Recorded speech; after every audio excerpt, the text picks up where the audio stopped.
नमस्कार प्रिय दर्शकों, स्वागत है आपका। आप देख रहे हैं प्रोफेशनल एस्ट्रोलॉजी। आज का ये वीडियो मैं आप लोगों की जन्म कुंडली का निःशुल्क अध्ययन करने के लिए बना रहा हूँ। जैसा कि पुराने दर्शक जानते हैं और नए दर्शकों को मैं सूचना दे देता हूँ कि यदि आप भी अपनी जन्म कुंडली का अध्ययन निःशुल्क रूप से इस कार्यक्रम के द्वारा कराना चाहते हैं तो अपना नाम, अपने जन्म की तिथि, अपने जन्म का समय और अपने जन्म का स्थान किसी एक स्पेसिफिक प्रश्न के साथ इस वीडियो के कमेंट सेक्शन में दे सकते हैं।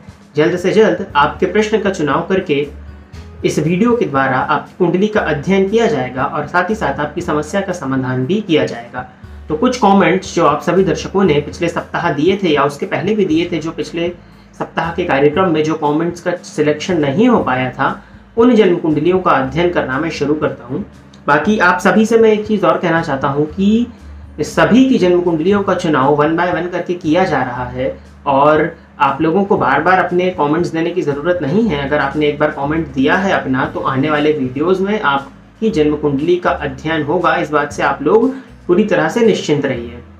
तो सभी की कुंडली का चयन हो रहा है और बस आप लोग नए दर्शकों के साथ में इस वीडियो को शेयर करिए ताकि और लोगों का भी फायदा हो सके।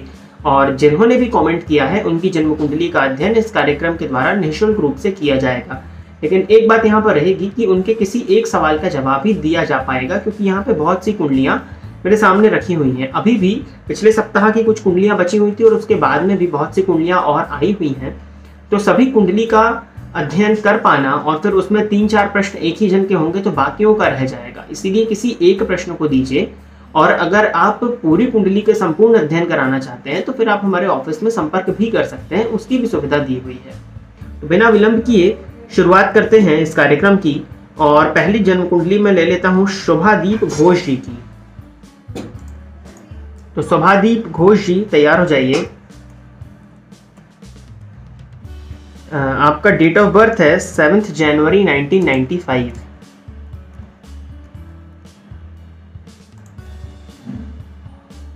9:20 सुबह के और जन्म का स्थान है त्रिपुरा, अगरतला।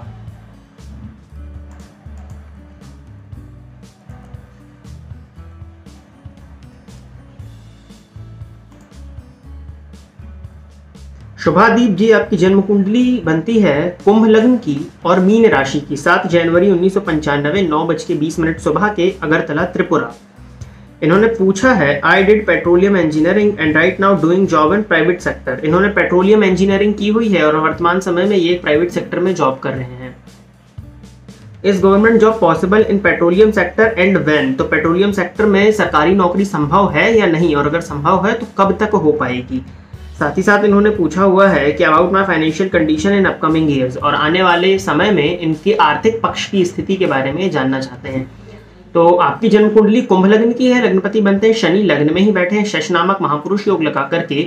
लग्न के पास 16 अंश का बल है और लग्नेश के पास 14 अंश का बल है। तो पेट्रोलियम की फील्ड तो बेस्ट है आपके लिए, इस फील्ड में ही आपको आगे बढ़ना चाहिए। शनि की लाइन से ही संबंधित है ये, और शनि का तो अच्छा बल आपकी कुंडली में आ रहा है। नवमांश कुंडली में भी शनि तो आपके वर्गोत्तमी, आपके मुख्य ग्रह के रूप में चुने जाएंगे। तो बिल्कुल आपको आपने पेट्रोलियम इंजीनियरिंग की है, बहुत बढ़िया है, और वर्तमान समय में प्राइवेट सेक्टर में, तो ये भी बहुत बढ़िया है इसके लिए। और अगर आप सरकारी नौकरी की मुझसे बात करें तो लग्नपति लग्न में बैठे हैं, लग्न आपका अच्छा बलवान है। कंपटीशन भाव के मालिक चंद्रमा जाकर के धन भाव में, तो अपने घर से नवम पंचम का योग ये बन गया। और इसके साथ ही साथ सूर्य आपकी कुंडली में 22 अंश अतिमित्र होकर बैठे हुए हैं, लेकिन वृद्ध अवस्था में, परंतु षडबल में उनके पास बल है। तो अगर आप पेट्रोलियम के क्षेत्र में सरकारी नौकरी में जाना चाहते हैं तो बिल्कुल शनि की दृष्टि दशम भाव पर पड़ रही है और शनि के पास अच्छा बल है, तो आप सरकारी नौकरी में सफलता हासिल कर सकते हैं, क्योंकि आपका लग्न भी अच्छा मजबूत है। ये भी इस बात की सूचना है कि अगर आप जो चीज़ ठानेंगे वो हो जाएगी। बस एक परेशानी ये है कि नवमांश कुंडली में सूर्य जरूर नीच राशि में दिखाई पड़ रहे हैं, जिस वजह से जातक के जीवन काल में सरकारी नौकरी में समस्या उत्पन्न होती है। तो कहीं ना कहीं समस्या तो होगी ही होगी, बहुत आसानी से नहीं, लेकिन अगर आप प्रयास करते हैं तो ना भी नहीं कहा जाएगा, क्योंकि आपका लग्न भी मजबूत है और गुरु और शुक्र की युति आपके दशम भाव में है। ये भी बहुत बढ़िया योग है। अब देखा जाए कि सरकारी नौकरी कब, तो ये आपकी तैयारी पर निर्भर करेगा। योग की अगर हम बात करें तो अप्रैल 2022 में सरकारी नौकरी का योग है, और अगर यहाँ नहीं होता है तो फरवरी 2023 में आपकी कुंडली में सरकारी नौकरी लगने का योग है। तो आप प्रयास करिए और अगर विलंब होता है किसी वजह से, कोविड की वजह से, क्योंकि देखिए लग्न में आपके शनि बैठे हैं, तो होगा वही जो आप चाहते हैं, बस तब नहीं जब आप चाहते हैं, थोड़ा सा डिले होगा। तो जो प्रबलतम योग मुझे दिखाई पड़ रहा है आपकी कुंडली में, एक तो अगस्त 2022 में दिख रहा है कि यहाँ पे आपकी ज्वाइनिंग हो, और अगर यहाँ नहीं हो पाता है किसी वजह से तो नवंबर 2023 या फिर ये अप्रैल 2024 तक खिंच जाएगा। तो तैयारी जारी रखिए अपनी, और प्राइवेट सेक्टर की नौकरी को छोड़िएगा नहीं। प्राइवेट सेक्टर के साथ साथ ही सरकारी नौकरी की तैयारी करेगा, भले ही आपको 1 साल एक्स्ट्रा देना पड़ जाए, लेकिन प्राइवेट नौकरी को आप छोड़िएगा नहीं, क्योंकि आने वाले समय में आपको भी 7.5 की प्रथम ढैया लगने वाली है। तो नौकरी जो है एग्जिस्टिंग, उसको छोड़ने की गलती मत करिएगा। उपाय के लिए अगर आपकी कुंडली में देखें तो सूर्य को जल दीजिए, बाकी और किसी भी प्रकार के उपाय की आपको जरूरत नहीं है। सूर्य को जल दीजिए और पिता का सम्मान करिए। 2 उपाय की बस आपको जरूरत है, और किसी भी उपाय की आपको जरूरत नहीं है। तो ये था शुभादीप घोष जी की जन्म कुंडली का अध्ययन। आगे बढ़ते हैं और अमन कुमार जी की जन्म कुंडली ले लेते हैं।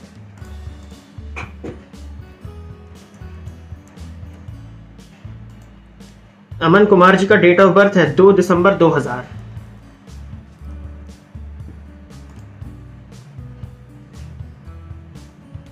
दोपहर के 1:10।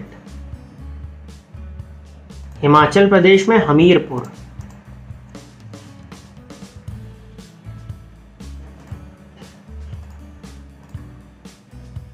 आपकी भी जन्म कुंडली कुंभ लग्न और मकर राशि की है। चंद्रमा जाके 12वें घर में बैठे हुए हैं, लेकिन लग्नेश और राशिश एक ही हैं। तो बढ़िया है। ये आपका क्वेश्चन है करियर, ट्रैवल एंड मैरिज। तो अब देखिए आपने 3 प्रश्न पूछे हैं, यहाँ पर फिर वही बात आ गई कि मैंने कहा था कि एक ही प्रश्न दीजिए। अब 2000 का जन्म है तो मैरिज की तो ज़रूरत अभी फिलहाल में नहीं है, और ट्रैवल भी नहीं। करियर को मैं मेनली देख लेता हूँ। आपकी कुंडली में लग्नपति बनते हैं शनि, जाकर के चतुर्थ भाव में बैठे हुए हैं, वक्री होकर के शुक्र के घर में, शुक्र के साथ तात्कालिक शत्रुता जो कि समभावस्थ है। तो शनि कहीं ना कहीं मृत अवस्था में हुए, क्योंकि वृषभ राशि में 2 अंश पर बैठने की वजह से मृत अवस्था में। कुंभ लग्न की जन्म कुंडली में सर्वाधिक योग कारक ग्रह जो बनेंगे वो बनेंगे शुक्र, जो कि चतुर्थेश और भाग्येश होकर के लाभ भाव में बैठे हैं 29 अंश में, ये भी मृत अवस्था में। तो कहीं ना कहीं ग्रहों का बल कमजोर दिखाई पड़ रहा है। और पंचम पति बनते हैं यहाँ पर बुध, जाके दशम भाव में बैठे हैं। दशम भाव में बुध को बल मिल जाता है, और मंगल के घर में बैठे हैं तो सम होके बैठे हुए हैं। हालांकि तात्कालिक मित्रता है तो ये मित्र में आ जाएंगे, और ये भी मृत अवस्था में। तो तीनों योग कारक प्लैनेट आपकी जन्म कुंडली में मृत अवस्था में बैठे हुए हैं, जिस वजह से कहीं ना कहीं करियर में एक रास्ता मिलने में थोड़ी सी कठिनाई हो, परेशानी हो, इस बात की सूचना है। सूर्य हालांकि दशम भाव में बैठे हैं तो कहीं ना कहीं आपको आजीविका का रास्ता या किसी न किसी प्रकार की नौकरी में ये धीरे विलंब से ही, क्योंकि शनि की दृष्टि लग्न पर है, शनि की दृष्टि सूर्य पर है, विलंब से ही सही, लेकिन फिर भी आपकी जन्म कुंडली में करियर ओवरऑल ठीक है। बहुत अच्छा मैं नहीं कह रहा हूं, तो बहुत बुरा भी नहीं कह रहा हूं। परेशानियां, दिक्कतें, रुकावटें आएंगी, जॉब में, शिक्षा में भी हो सकता है। पंचम भावपति मृत अवस्था में बैठे हुए हैं और पंचम भाव में राहु हैं, तो कहीं ना कहीं शिक्षा में भी परेशानी आपकी दिखाई दे रही है।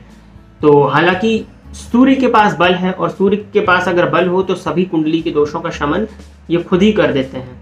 अब करियर ओवरऑल आपका ठीक है, बहुत ज़्यादा अच्छा भी नहीं, बहुत ज़्यादा बुरा भी नहीं है।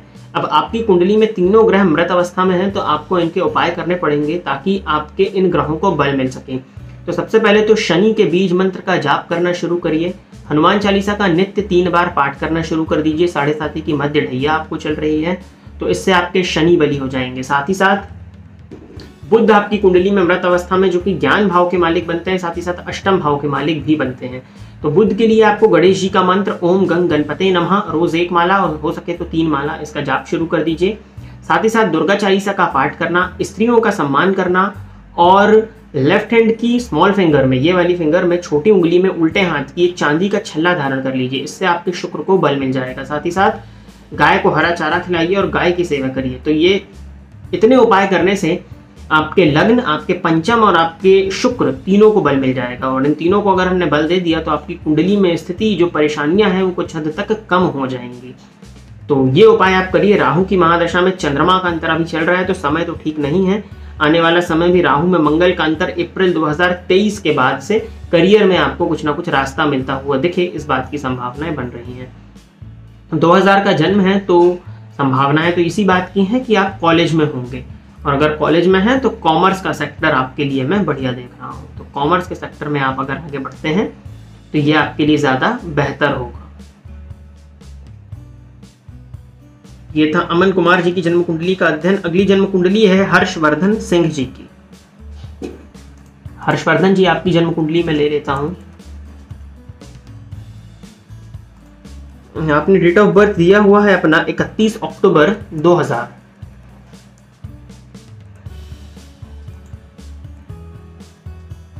दोपहर में 1:05। प्रतापगढ़, उत्तर प्रदेश।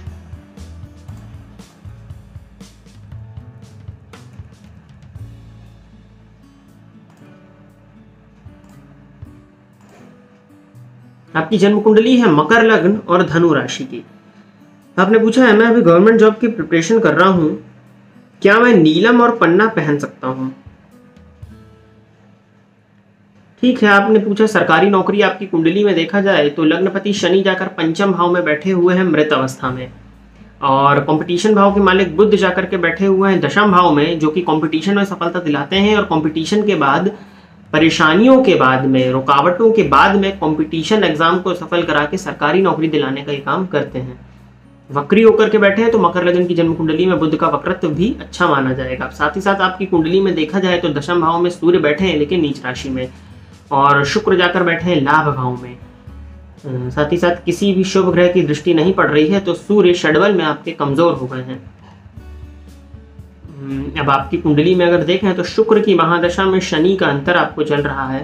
सरकारी नौकरी मिलना, देखिए अगर आपकी मेहनत है तो आप ले सकते हैं, इसमें मुझे कोई डाउट नहीं है, लेकिन सूर्य का नीच राशि में होना और शनि लग्नपति का मृत अवस्था में होना कहीं ना कहीं परेशानी दिखाता है। सरकारी नौकरी में लगते लगते रह जाना, आपकी मेहनत में कहीं कमी रह जाना, आपकी मेहनत जो होनी चाहिए वो ना हो पाना, क्योंकि शुक्र में शनि का अंतर आपको, हालांकि दोनों कारक हैं लेकिन फिर भी शुक्र की महादशा में शनि का अंतर जो आपको चल रहा है, शनि लग्नपति हैं, तो कहीं ना कहीं मन में आलस्य आना, पढ़ाई में कंसिस्टेंसी का ना रह पाना, इस तरह की स्थिति आपकी कुंडली में मुझे दिखाई दे रही है। सरकारी नौकरी के लिए ना नहीं कर रहा हूँ, तैयारी करते रहिएगा, क्योंकि आपकी कुंडली में षष्ठमपति दशम में बैठे हुए हैं, जो इस बात की सूचना है कि अगर आप मेहनत करते हैं, आप कम्पीट करते हैं, तो बिल्कुल यहाँ पे लगने की संभावनाएं हैं। बैंकिंग का क्षेत्र आपके लिए सबसे ज़्यादा बेहतर यहाँ पर दिखाई दे रहा है कि बैंकिंग में आप जाएं, और नौकरी लगने का योग वही 2024 में मुझे दिखाई दे रहा है सरकारी नौकरी का। तो यहाँ पर आप प्रयत्न करिए। दिसंबर 2023 के बाद से हालांकि योग है, थोड़ा सा मुश्किल है, लेकिन अगर इस बीच में सरकारी ना हो और प्राइवेट का अगर आपको ऑप्शन मिलता है तो आप प्राइवेट जॉब ले लीजिएगा और उसके साथ में तैयारी करिएगा, क्योंकि इंतज़ार करके बैठने वाली कुंडली आपकी नहीं है। दिक्कतें हैं, विलंब भी है, मकर लगन की कुंडली है, थोड़ा सा विलंब भी होगा, तो थोड़ा सा डिले रहेगा। और आपने क्वेश्चन पूछा हुआ है कि क्या मैं नीलम और पन्ना पहन सकता हूँ? तो नीलम तो मत ही पहनिए, नीलम की मनाही करूँगा मैं। आप बुध का रत्न पन्ना धारण करिए, पन्ना धारण करना आपके लिए बेनिफिशियल होगा। तो बुधवार के दिन सुबह सूर्योदय से 1 घंटे के भीतर पन्ना धारण करिए राइट हैंड की स्मॉल फिंगर में, यह आपके लिए बेनिफिशियल होगा। और उपाय के लिए सूर्य की आराधना होती रहनी चाहिए। साथ ही साथ में आपको पूर्व की तरफ पैर करके नहीं सोना है, इससे भी आपके सूर्य को बल मिल जाएगा। और दुर्गा जी की जितनी ज़्यादा आप आराधना करेंगे उतना आपके लिए बेनिफिशियल होगा। तो दुर्गा जी की पूजा ज़्यादा से ज़्यादा करिए, और साथ ही साथ आपको और किसी भी स्पेसिफिक उपाय की ज़रूरत नहीं है, मेनली सूर्य की आराधना आपको ज़्यादा से ज़्यादा करनी है, यही आपको सरकारी नौकरी तक पहुंचाने में सक्षम है। हनुमान चालीसा का पाठ करते रहिएगा। चंद्रमा पर राहु की दृष्टि का पड़ना और 7:30 की अंतिम ढैया आपको चल रही है, जिस वजह से मानसिक रूप से अशांत और परेशान आप होंगे, तो इस उपाय को करिए। और हो सके तो रविवार के दिन उपवास भी कर लीजिए, ये आपके लिए बेनिफिशियल होगा। आगे बढ़ते हैं और महेश तोमर जी की जन्म कुंडली देख लेते हैं। महेश तोमर जी ने डिटेल्स तो नहीं दी हुई हैं, पीछे भी नहीं दी हैं, इनका प्रश्न है, तो मैं देख लेता हूँ इनका क्या प्रश्न है। महेश तोमर जी ने पूछा है, hi sir, seen your many videos are very nice knowledge and you are responding well to the comments. ठीक है, thank you. I have just one question, please do reply. मेरा लग्न तुला है, तुला राशि है।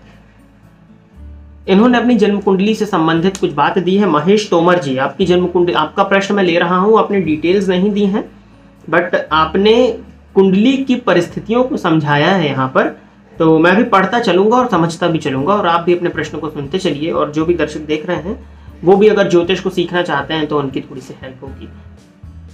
मेरा लग्न तुला राशि है, यानी कि इनकी लग्न तुला है, तो लग्नेश हुआ शुक्र बिल्कुल, और लग्न 25 डिग्री पर है। जो लग्न का मान होता है वो इनका 25 डिग्री पर है, और तुला राशि है तो ये 25 डिग्री पर मृत माना जाएगा। ठीक है, ये आपका मृत हो जाएंगे। लग्नेश 3rd भाव में बैठे हुए हैं, लग्नेश जाकर पराक्रम भाव में बैठे, पराक्रम भाव में धनु राशि आ जाएगी जो कि 0 अंश पर है, तो बाल अवस्था में कहला गए, बिल्कुल सही लिखा है आपने। और शुक्र की युति शनि और बुध के साथ है, यानी कि शुक्र जो पराक्रम भाव में जाकर के बैठे हुए हैं वो शनि और बुध के साथ में युति बना करके बैठे हुए हैं। यानी कि आपका कहने का मतलब है कि तुला लग्न की जन्म कुंडली में लग्नपति शुक्र जाकर के पराक्रम भाव में, अष्टमपति शुक्र जाकर के पराक्रम भाव में बैठे हुए हैं। साथ ही साथ शनि जो कि तुला लग्न के सबसे योग कारक ग्रह होते हैं, चतुर्थपति और पंचमपति होते हैं, वो भी जाकर के पराक्रम भाव में बैठे हैं। और बुध जो कि आपकी कुंडली में भाग्येश और व्ययेश होते हैं, आकर के पराक्रम भाव में बैठे हैं। इन तीनों ग्रहों की युति आपके पराक्रम भाव में है। ठीक है, एंड 2nd भाव में सूर्य हैं, साथ ही साथ धन भाव में सूर्य बैठ गए हैं, और 4थे भाव में राहु हैं। पापी ग्रह के बीच में हो गए शुक्र।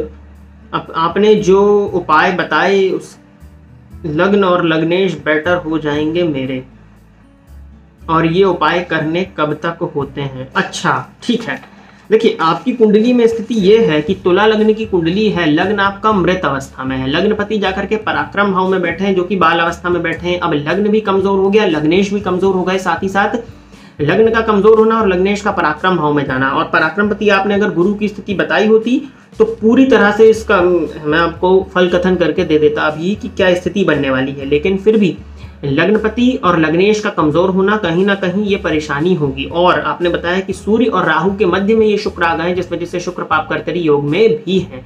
12वें भाव में कौन सा ग्रह बैठा है ये मुझे नहीं पता है, अगर 12वें भाव में कोई ग्रह बैठा है वो पापक ग्रह है वो, तो आपका लग्न भी फिर पापकर्तरी में हो जाएगा, तो फिर काफी ज्यादा समस्याएं हो जाएंगी यहाँ पर। तो ग्रहों के पास में बल कमजोर है, शनि और बुध की स्थिति का भी आइडिया नहीं है। और आपने उपाय पूछे हैं तो आपको शुक्र से संबंधित जितने भी उपाय मैंने एक वीडियो में बताए हैं वो आपको करने चाहिए। बाकी गुरु की स्थिति मैं यहाँ नहीं देख रहा हूँ, नहीं तो मैं आपको रत्न वगैरह भी कुछ बता देता। तो यहाँ पर स्थिति थोड़ी सी लग्न और लग्नेश कमजोर है, तो बाकी ग्रहों के पास भी अगर बल हो, राजयोग भी हो, तो जब तक उस लेवल का प्रयत्न नहीं कर पाता या उन राजयोग का वो लाभ नहीं ले पाता अगर लग्न और लग्नेश कमजोर हो। तो कोई दर्शक है उन्होंने अभी लग्न और लग्नेश से संबंधित कमेंट सेक्शन में पूछा भी था, तो मैंने उनको कमेंट में ही रिप्लाई कर दिया था। लेकिन यहाँ पर थोड़ी सी स्थिति कमजोर दिखाई पड़ रही है, लग्न और लग्नेश दोनों ही कमजोर हैं जितनी जानकारी आपने दी है उस हिसाब से। अब गुरु की स्थिति को देखते हुए शुक्र को बलवान करना पड़ेगा। सामान्य उपाय जो है जो मैंने उस वीडियो में बताए थे, जहां पर आपने ये कमेंट किया है, तो वहां से आप ले लीजिएगा और वो उपायों को करते रहिए। कब तक करने होते हैं वाली बात यहाँ पर है ही नहीं, ग्रहों के पास बल ही कम है, आजीवन करने रहेंगे वो उपाय जो मैंने आपको बताए हैं, तो वो करते रहिए। और पर्सनली अगर आप सलाह मांगे तो मैं आपसे यही कहूंगा कि अपनी जन्म कुंडली का अध्ययन एक बार करा लीजिएगा, और इसके लिए आप हमारे ऑफिस में संपर्क कर सकते हैं, क्योंकि यहाँ पर स्थिति थोड़ी सी कमजोर दिखाई पड़ रही है। तो आपकी जन्म कुंडली का संपूर्ण अध्ययन करके ही आपको प्रॉपर उपाय बताए जा सकते हैं। बाकी सामान्य उपाय करना चाहते हैं तो वो कर सकते हैं, उससे भी आपके शुक्र को बल मिलेगा। तो ये थी महेश तोमर जी की कुंडली से संबंधित एक प्रश्न था। सपना सिंह जी की जन्म कुंडली है, अगली जन्म कुंडली है सपना सिंह की 28 अगस्त 1992।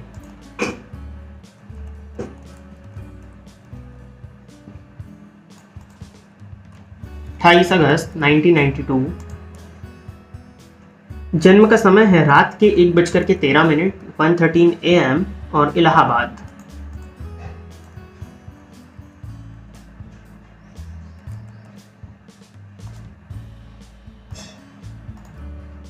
मिथुन लग्न की कुंडली है आपकी और सिंह राशि है। आपने पूछा हुआ है कि will I get government job is officer level और लो लेवल। इनको जानना है मेनली कि सरकारी नौकरी हो पाएगी या नहीं, और अगर सरकारी नौकरी हो जाएगी तो उच्च पदाधिकारी बन सकती हैं या वो निचले लेवल की नौकरी रहेगी। ठीक है, लग्नपति बुध बनते हैं जाके धन भाव में, धनपति पराक्रम भाव में बैठे हैं, पराक्रमपति के साथ में युति बना करके बैठे हुए हैं।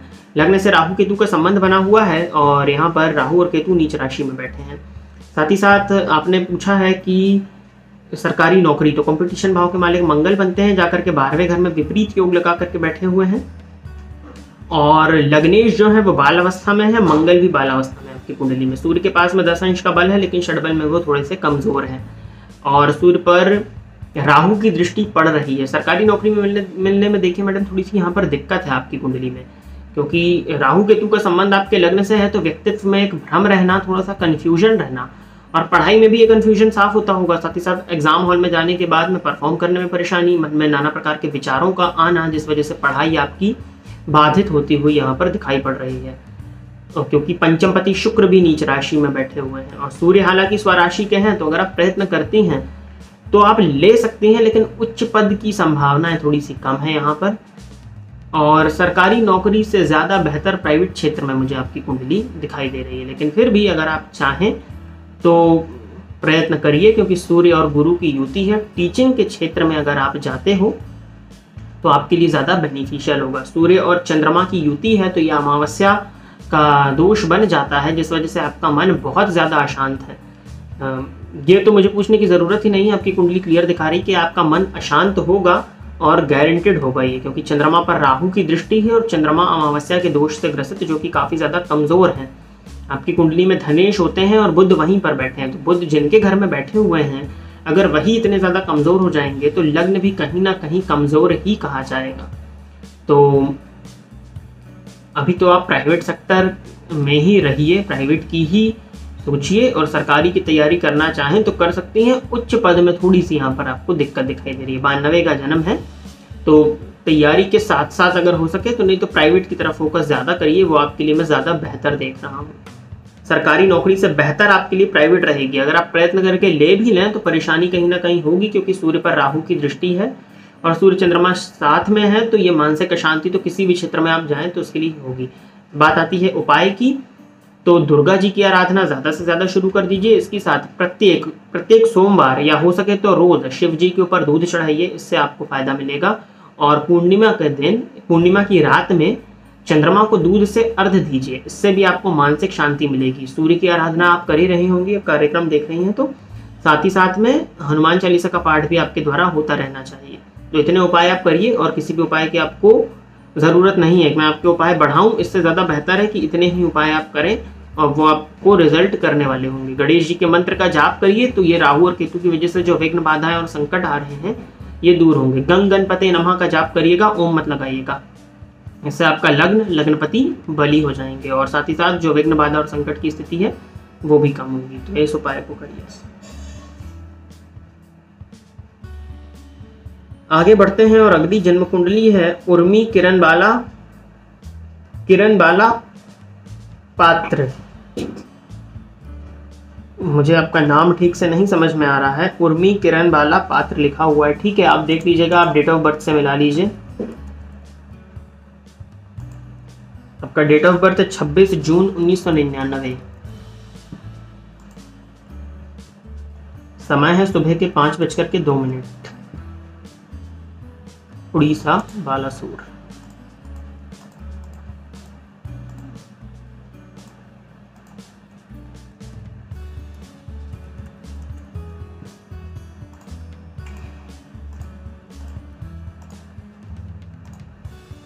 मिथुन लग्न की कुंडली है आपकी और राशि है वृश्चिक। आपने पूछा है, मैं हुआ था सर मेरा सरकारी नौकरी का योग है कि नहीं, अगर है तो कब होगी। आज सभी प्रश्न सरकारी नौकरी से संबंधित ही आ रहे हैं, ठीक है। विदेश यात्रा योग, लाइफ पार्टनर कैसा, देखिए इतने सारे क्वेश्चन एक धन में तो नहीं लिए जाएंगे। एंड आगे का फ्यूचर कैसा रहेगा, मेरी कुंडली का विश्लेषण करके देखिए, किसी एक प्रश्न का मैं जवाब यहाँ पर दे देता हूँ। बाकी इसके लिए अगर आप चाहें तो संपूर्ण जन्म कुंडली अध्ययन के लिए आप हमारे ऑफिस में संपर्क कर सकते हैं, नहीं तो फिर बाद में कुछ समय के बाद इसी कार्यक्रम में दे दीजिएगा, तो फिर जैसे ही आपका नंबर आएगा तो अगले प्रश्न का चुनाव हो जाएगा। बट अभी एक व्यक्ति का एक ही प्रश्न मैं यहाँ पर ले रहा हूँ। तो सरकारी नौकरी का योग है कि नहीं, और है तो कब होगी, चलिए यही देख लेते हैं। आपकी कुंडली में लग्नपति बुध जाके द्वितीय भाव में और द्वितीयपति चंद्रमा जाकर के षष्ठम भाव में नीच के होकर बैठे हुए हैं। मंगल शुक्र के घर में है और ये ठीक है, बढ़िया है। पंचम भाव में मंगल आपके बैठे हुए हैं, लाभेश होकर के, षष्ठेश होकर के। सूर्य का लग्न में होना तो बिल्कुल सरकारी नौकरी का योग तो है आपकी कुंडली में, और नीच के शनि की दृष्टि लग्न पर है, साथ ही साथ उस नीच के शनि पर मंगल की दृष्टि है, जिस वजह से नीच भंग होगा। सूर्य पर शनि की दृष्टि है, जिस वजह से सरकारी नौकरी मिलने में पहली चीज़ तो डिले होगा आपके साथ। लग्न पर शनि की दृष्टि है और सूर्य पर शनि की दृष्टि पड़ने की वजह से आपके साथ में परेशानी ये आएगी कि एग्ज़ाम आपने दिया और एग्ज़ाम देने के बाद रिजल्ट आते आते रुक जाना, प्री का निकलना, तो मेंस में परेशानी आएगी। लेकिन हाँ, आपका 1999 का ही बर्थ है और अगर आप तैयारी करना चाहते हैं तो बिल्कुल आप कर सकते हैं। बुध की महादशा आपको चल रही है और बुध में गुरु का अंतर, गुरु कर्मेश होते हैं और 2024 से जुलाई 2024 के बाद आपकी जन्म कुंडली में सरकारी नौकरी लगने का प्रबलतम योग है। लग्न में सूर्य बैठे हुए हैं, हालांकि शनि से दृष्ट है लेकिन फिर भी सरकारी नौकरी दिलाने में, क्योंकि षडबल में उनके पास बल आ रहा है, तो ये सक्षम है। तो आप सरकारी नौकरी के लिए सूर्य की आराधना करिए। मैं उपाय आपको बता देता हूँ। योग है आपकी कुंडली में और अगर आप प्रयत्न करें तो ले सकती हैं। भाग्यपति लाभ भाव में नीच राशि में बैठे हुए हैं तो भाग्य का साथ थोड़ा सा कम, परेशानी होगी, दिक्कत होगी, लेकिन आप ले सकते हो, मना नहीं करूंगा मैं। उपाय नोट कर लीजिए। सूर्य को जल दीजिए, रोज नित्य सूर्य को जल दीजिए और सूर्य के मंत्र का जाप करना शुरू करिए। मैंने एक वीडियो बनाया हुआ था जिसमें सभी ग्रहों से संबंधित उनके मंत्र बताए हुए थे, तो उस वीडियो से जाके मंत्र देख लीजिएगा और सूर्य के मंत्र का जाप शुरू कर दीजिए। साथ ही साथ रविवार के दिन नमक का त्याग कर दीजिए। ये 3 उपाय हो गए आपके। दुर्गा जी की आराधना ज़्यादा से ज़्यादा करिए। हनुमान चालीसा का नित्य 3 बार पाठ शुरू करिए और हो सके तो शनिवार के दिन शनि के मंत्र का भी जाप कर लीजिए। वैसे हनुमान चालीसा से आपके जो शनि की जो परेशानी है वो बहुत हद तक ठीक हो जाए, ऐसा मैं देख रहा हूँ। तो इतने उपाय आप करिए और गौ सेवा, गाय की सेवा करना आपके लिए ज़्यादा बेहतर होगा, तो आप ये भी करते रहिएगा। शनि गुरु की युति है, ये बढ़िया योग मैं आपकी कुंडली के लाभ भाव में देख रहा हूँ, तो लाभ को लेकर कोई कमी नहीं है इस कुंडली में। सरकारी नौकरी मिलने में जो सूर्य पर शनि की दृष्टि है तो परेशानी, लग्न पर शनि की दृष्टि है तो ये विलंब कराएंगे। तो इतने उपाय करिए और अपने लग्न को बली करने के लिए बुध के बीज मंत्र का जाप, ये भी आपको इस वीडियो में मिल जाएगा जहाँ पर मैंने मंत्र बताए थे। तो आप ये सूर्य और बुध के मंत्रों का जाप शुरू कर दीजिए। हनुमान चालीसा का पाठ रोज 3 बार शुरू कर दीजिए। गाय की सेवा, बस इसके अलावा और किसी उपाय की जरूरत नहीं। इतने उपाय करिए। 2024 से 2025 के बीच में सरकारी नौकरी लगने का प्रबल योग है, तो आप तैयारी यहाँ पर कर सकते हैं। हालांकि अगर आप मुझसे करीब में पूछे तो जून 2023 में भी एक गवर्नमेंट जॉब का योग है, तो अगर आपकी तैयारी वगैरह बढ़िया रहती है तो आप यहाँ भी ले सकती हैं। वैसे प्रबलतम योग जो बनेगा वो 2024 के एंड और 2025 की शुरुआत में दिखाई दे रहा है। तो ये था इनकी जन्म कुंडली का अध्ययन। अब आगे बढ़ते हैं और स्तुति पाठक जी की जन्म कुंडली को ले लेते हैं। स्तुति पाठक जी तैयार हो जाइए, आपकी जन्म कुंडली में ले रहा हूं।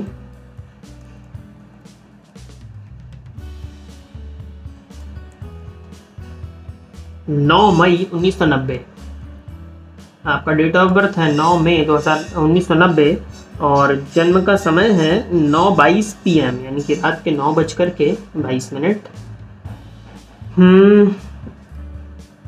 अकबरपुर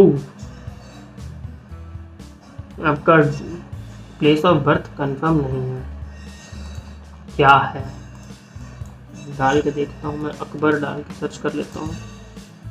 अकबरपुर आ रहा है, अकबरपुर ही होगा ये।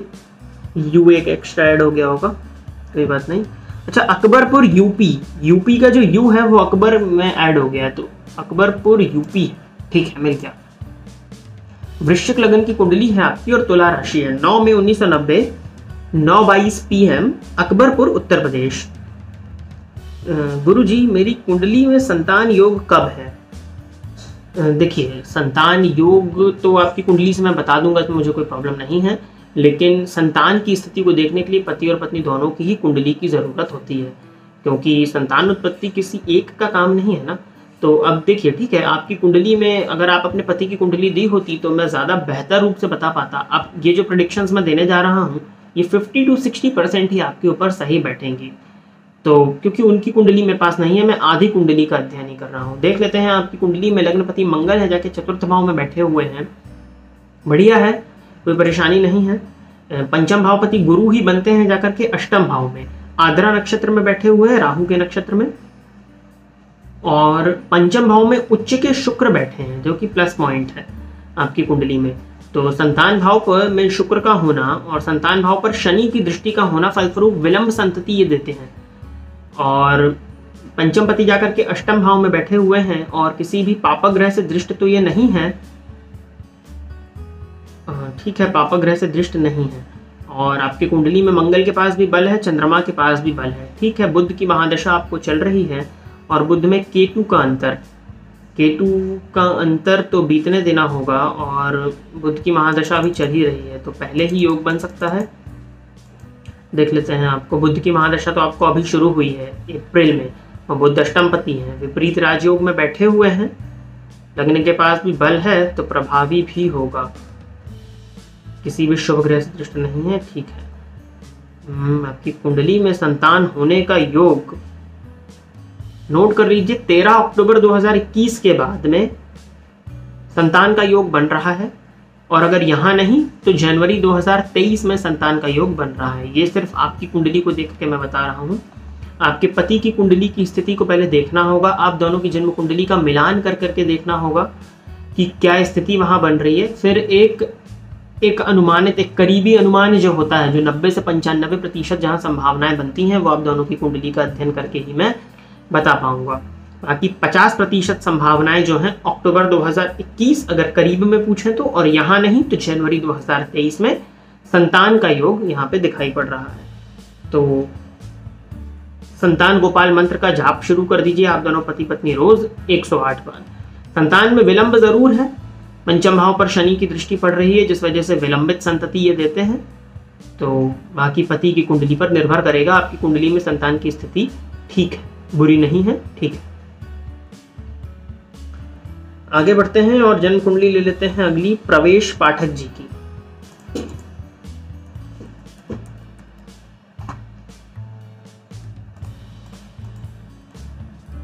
डेट ऑफ बर्थ है इनका 6 सितंबर 2002।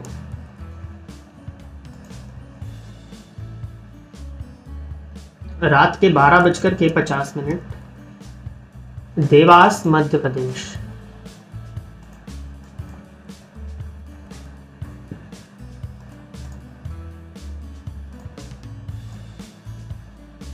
मिथुन लग्न की कुंडली है आपकी और सिंह राशि है। आपने पूछा है how much money is there in my chart, can I live a super luxurious life. कृपया इस क्वेश्चन को लीजिए, आपका आभार। इन्होंने पूछा है कि मेरी जन्म कुंडली में कितना पैसा है और can I live a super luxurious life, तो लग्जरियस लाइफ है या नहीं। देखिए कितना पैसा है ये तो नहीं बताया जा सकता, क्योंकि ज्योतिष शास्त्र आंकड़ा नहीं बताता है। धन की स्थिति मैं आपको बता देता हूँ। आपकी कुंडली में जो आर्थिक पक्ष से संबंधित आपने पूछा है, मिथुन लग्न की कुंडली है, लग्नपति जाकर के उच्च राशि में बैठे हुए हैं भद्र योग लगा करके, तो धन की कोई बहुत ज्यादा कमी नहीं है। यहाँ पे धन की स्थिति बढ़िया ही है। एक महापुरुष योग हो आपकी कुंडली में तो पूरी कुंडली अपने आप में मजबूत हो जाती है, और अगर लग्नेश के द्वारा ही वो महापुरुष योग बना लिया गया तो फिर कोई बात ही नहीं है। भाग्यपति बनते हैं, शनि जाकर के लग्न में बैठे हुए हैं। प्रत्येक कार्य में विलंब होगा, हर एक चीज डिले होगी, लेकिन भाग्य के सहारे ही सही आपके काम बनेंगे, इसमें कोई डाउट नहीं है। धन की स्थिति देखा जाए तो धन भाव के मालिक चंद्रमा बनते हैं, जाकर के पराक्रम भाव में बैठे हुए हैं और बाल अवस्था में हैं। साथ तो धन है, पराक्रम से धन होगा, एक्स्ट्रा मेहनत आपको करनी होगी उसके लिए। और साथ ही साथ में आपकी कुंडली में लाभेश जाकर के पराक्रम भाव में, तो यहाँ धनेश और लाभेश का योग बन गया, ये युति हो गई। तो अब जब लाभेश और धनेश का तो महाधन योग तो अपने आप में सिद्ध हो गया। ये तो स्वाभाविक सी बात है, आपकी कुंडली में बिल्कुल धन की स्थिति अच्छी दिखाई पड़ रही है। और जो आपने पूछा लग्जरियस लाइफ, तो ये प्रश्न आपने क्यों पूछा ये भी जान लीजिए। आपकी कुंडली में शुक्र पंचम भाव में स्वराशि के होकर के बैठे हुए हैं, तो लग्जरी के ऊपर ध्यान जाना या लग्जरी ही आपकी लाइफ का एकमात्र उद्देश्य है, अगर मैं एक शब्द में बोलूं तो गलत नहीं है। और शुक्र के पास षडबल में भी अच्छा बल है, जरूर यहाँ पे अंश बल में वो बाल अवस्था में है, 4 अंश का 3 अंश करीब का बल है इनके पास, तो लग्जरी वगैरह भी आपकी कुंडली में मैं बढ़िया देख रहा हूँ। तो कोई दिक्कत नहीं है, धन की स्थिति भी ठीक है और लग्जरीज जो आपने पूछी उसकी स्थिति भी ठीक है। बस किसी उपाय की जरूरत है नहीं आपको यहाँ पर। आगे बढ़ते हैं और अगली जन्म कुंडली है कुणाल चौधरी जी की। इनकी जन्म कुंडली शायद एक बार पहले ली गई है, बट इनने जो क्वेश्चन दिया था उनकी बारी अभी ही आई है। 15 जुलाई 1989,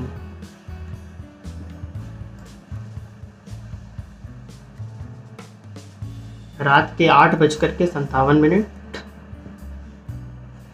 हिंगोली महाराष्ट्र।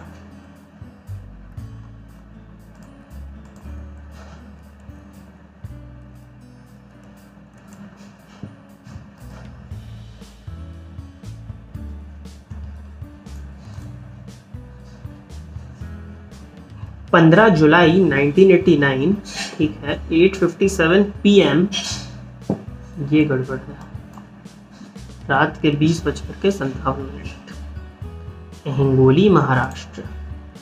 कुंभ लग्न की कुंडली है आपकी और वृश्चिक राशि है। आपने पूछा क्या मैं उत्तम ज्योतिषी बन सकता हूँ, मेरी कुंडली में योग है, उपाय बताएं। ज्योतिषी बनने का योग आपकी कुंडली में देखिए, लग्नपति तो लाभ भाव में बैठे ही हुए हैं और लग्न को देख रहे हैं। लग्न में राहु का होना, राहु पर शनि की दृष्टि, होता क्या है कि शुक्र आपकी कुंडली में, शुक्र को ही देखते हैं सबसे पहले, तो शुक्र आपकी कुंडली में जाकर षष्ठम भाव में बैठ के 12वें घर को देख रहे हैं। जब भी आपकी जन्म कुंडली में किसी भी जन्म कुंडली को देखेंगे, अगर 12वें घर में, लग्न में या दूसरे घर में शुक्र आपको मिलते हैं या शुक्र का संबंध किसी भी प्रकार से मिलता है, तो ऐसे व्यक्तियों को ज्योतिष से संबंधित बातें बहुत जल्दी समझ में आती हैं या ज्योतिष में इनकी रुचि होती है। तो आपकी कुंडली में षष्ठम भाव में शुक्र बैठ के 12वें घर को देख रहे हैं, तो मैंने बताया कि 12वें में लग्न में या द्वितीय से शुक्र का संबंध बन जाए तो ये ज्योतिष को आप सीख सकते हैं। तो बिल्कुल ज्योतिषी बनने का योग तो बनता है। अब उत्तम ज्योतिषी देखिए, ये आपकी साधना पर निर्भर करता है कि आपकी साधना किस प्रकार की है, आपका नॉलेज किस प्रकार का है और आप कितना ज्यादा किसी चीज को डीपली देखते हैं। बहुत ज्यादा मल्टीपल ब्रांचेस की तरफ जाएंगे तो नहीं, किसी एक चीज को अगर पकड़ के आप सीखना शुरू करते हैं, किसी एक लाइन को आप पकड़ते हैं और उस पर अगर चलते हैं ज्योतिष में, तो बिल्कुल आपको सफलता मिल जाएगी। गुरु आपकी कुंडली में पंचम भाव में बैठे हुए हैं, 3 अंश पर बाल अवस्था में है और सूर्य भी कमजोर है। तो सूर्य का कमजोर होना कहीं ना कहीं परेशानी देता है, क्योंकि ज्योतिषी बनने के लिए सूर्य यानी कि आत्मविश्वास, कॉन्फिडेंस तो जरूरी है ही ना। क्योंकि अगर आपको किसी को प्रेडिक्शन देनी है तो आपको सबसे पहले उसको भरोसा दिलाना होता है कि जो मैं बोल रहा हूं वही होगा। तो किसी व्यक्ति को अगर आप प्रेडिक्शन देना चाह रहे हैं तो उसकी आंखों में आंखें डाल के बोलने की हिम्मत होनी चाहिए ना। सूर्य आपकी कुंडली में शनि और राहु से दृष्ट है, साथ ही साथ शत्रु राशि में मृत अवस्था में बैठे हैं, तो कहीं ना कहीं आपके आत्मविश्वास को मैं कमजोर देख रहा हूं। तो ये एक कारण बनता है कि सफल ज्योतिषी, जो आपने उत्तम ज्योतिषी जो वर्ड लिखा है, इसकी तो मैं हामी नहीं भर सकता, क्योंकि सूर्य आपकी कुंडली में काफी ज्यादा मुझे कमजोर दिखाई पड़ रहे हैं। तो ये कॉन्फिडेंस की कमी, लेकिन आप सीख जरूर सकते हैं क्योंकि शुक्र का संबंध आपके 12वें घर से बन रहा है। तो बिल्कुल ज्योतिष को सीखने का योग तो है, लेकिन अगर आप इसको प्रोफेशन बनाने की बात करें या 10 लोगों के बीच में आप बैठ के प्रेडिक्शन देने की बात करें, तो कहीं ना कहीं पे ये कमजोरी है। बाकी ज्योतिष के लिए वाणी को देखना होता है, तो वाणी भाव के मालिक गुरु जाकर के बुध के साथ में ही बैठे हुए हैं, पंचम भाव में बुध स्वग्रही, तो वाणी वगैरह तो ठीक है। बुध मृत अवस्था में जरूर है और बुध गुरु के नक्षत्र में है, तो वाणी की स्थिति बहुत ज्यादा अच्छी नहीं, तो बहुत ज्यादा बुरी भी नहीं कहूंगा मैं। बुध की स्थिति भी बढ़िया है। ज्योतिष को आप सीख सकते हैं। आत्मविश्वास कहीं ना कहीं आपका कमजोर है, जिस वजह से ज्योतिष के क्षेत्र में सफलता मिलने में थोड़ी सी दिक्कतें हैं, लेकिन सीखने में कोई बुराई नहीं है, सीख आप जरूर सकते हैं। तो सीखिए। उपाय क्या बताऊं मैं आपको, सूर्य को बलवान करिए। सूर्य के लिए तो उपाय मैं बताता ही रहता हूँ। हर आज जितनी भी जन्म कुंडली नहीं, मान लीजिए 7-8 भी ली होंगी, तो सभी में सूर्य का उपाय तो बताया ही होगा। तो सूर्य का उपाय करते रहिए। बाकी वो वीडियो जाके देख लीजिएगा, सूर्य अर्ध विधि वाला, तो सूर्य को अर्ध दीजिए। और क्या उपाय मैं आपको बताऊं, मंगल भी नीच राशि में है, मंगल भी आत्मविश्वास देते हैं। मंगल की दृष्टि लग्न पर है तो उग्रता भी होगी, और ज्योतिषी के अंदर उग्रता हो तो कहीं ना कहीं ये दिक्कत होती ही होती है। तो ये स्थिति है। तो आप प्रोफेशन में मत जाइए ज्योतिष के, लेकिन हाँ आप सीख जरूर सकते हैं ज्योतिष को, उसका प्रबल योग है आपकी कुंडली में। सूर्य की आराधना शुरू करिए। ज्योतिष ही नहीं, हर क्षेत्र में आपको सूर्य की जरूरत पड़ेगी। तो सूर्य आपकी कुंडली में कमजोर, राहु और शनि से दृष्ट, जो कि परेशानी का कारण बनेंगे। तो ये उपाय आप करिए। ये था कुणाल चौधरी जी की जन्म कुंडली का अध्ययन। इसके पहले जो जन्म कुंडली मैंने ली थी, स्तुति पाठक जी की ली थी, तो इन्होंने एक क्वेश्चन और पूछा हुआ था, तो ये आने वाले वीडियोस में आने वाला है। तो आप घबराइएगा नहीं। जिन्होंने संतान योग का क्वेश्चन पूछा था, तो उनका एक प्रश्न और है, यहाँ पर लिखा हुआ है, बट ये बाद में आया था, तो ये आने वाले वीडियोस में जरूर आएगा, तो निश्चिंत रहिए इस बात से भी। और एक जन्म कुंडली में और ले लेता हूं, जो कि है मुकेश जोशी जी की, और इसके बाद में समापन की ओर लेकर चलेंगे इस कार्यक्रम को। मुकेश जोशी जी, आपका भी जो मैं प्रश्न अभी पढ़ने वाला हूं, ये तो आज के कार्यक्रम में शामिल होगा। और एक और प्रश्न आपने दिया हुआ है, जो कि कुछ रिसेंट वीडियोस में, अभी पिछले हफ्ते के ही वीडियोस में, या जो पिछले हफ्ते में जो वीडियोस आए हैं उन्हीं में आपने दिया हुआ है, तो उस प्रश्न को आने वाले कार्यक्रम में शामिल करने की कोशिश रहेगी। तो मुकेश जोशी जी का क्वेश्चन है, इन्होंने बस टाइम दिया है, डेट ऑफ बर्थ वगैरह कुछ भी दी ही नहीं है, तो अब क्या देखा जाए। प्रश्न पढ़ लेते हैं। क्या कुंडली में चंद्रमा पर मंगल की दृष्टि होने पर भी केमद्रुम योग माना जाएगा? एक वीडियो केमद्रुम योग पर भी बताना सर, इंतजार रहेगा। सर देखिए, चंद्रमा के अगर आजू बाजू कोई ग्रह ना हो और चंद्रमा अकेले बैठे हो, इसमें आजू बाजू वाले ग्रहों में राहु और केतु की गणना नहीं की जाती। अगर चंद्रमा के ऊपर मंगल की दृष्टि पड़ रही है तो ये महालक्ष्मी योग है, इसमें कोई डाउट नहीं। लेकिन अगर चंद्रमा पर मंगल की दृष्टि पड़ रही है तो केमद्रुम योग भंग नहीं होगा। चंद्रमा के ऊपर अगर शुभ ग्रह जैसे कि गुरु, जैसे कि शुक्र की अगर दृष्टि पड़ जाए तो केमद्रुम योग भंग माना जाता है। और बुध अगर पापक ग्रहों के साथ नहीं बैठे हैं, शुभ ग्रह के साथ हैं या तो अकेले बैठे हैं, तो बुध की दृष्टि से भी, चंद्रमा के ऊपर अगर बुध की दृष्टि हो तो भी ये केमद्रुम योग भंग माना जाता है। लेकिन फिर भी ये कहूंगा मैं कि भंग विकल्प है और केमद्रुम योग की शांति का एकमात्र उपाय है या तो फिर आप शांति करवा लें या तो शिव जी की आराधना आप ज्यादा से ज्यादा करें, शिव जी के ऊपर दूध चढ़ाएं, इससे आपके केमद्रुम योग की शांति हो जाती है। चंद्रमा पर मंगल की दृष्टि का पड़ना अगर आमने सामने बैठे हैं तो महालक्ष्मी योग के समान ही फल देने वाला होगा। अगर चंद्रमा और मंगल आमने सामने हैं तो तब ये प्रबल होगा, क्योंकि अगर देखिए मंगल की 3 दृष्टियां होती हैं, चौथी, 7वीं और 8वीं। अगर चंद्रमा भी मंगल को देख रहे हैं और मंगल भी चंद्रमा को देख रहे हैं तब तो ये प्रबल महालक्ष्मी योग बनेगा। लेकिन अगर चंद्रमा नहीं देख पा रहे हैं और मंगल बस देख रहे हैं तो आपके मन में इच्छा जरूर होगी धन को हासिल करने की, लेकिन कहीं ना कहीं चंद्रमा की दृष्टि मंगल पर ना पड़ने की वजह से थोड़ी सी परेशानी जरूर होगी। और केमद्रुम योग मंगल की दृष्टि से भंग नहीं होता है।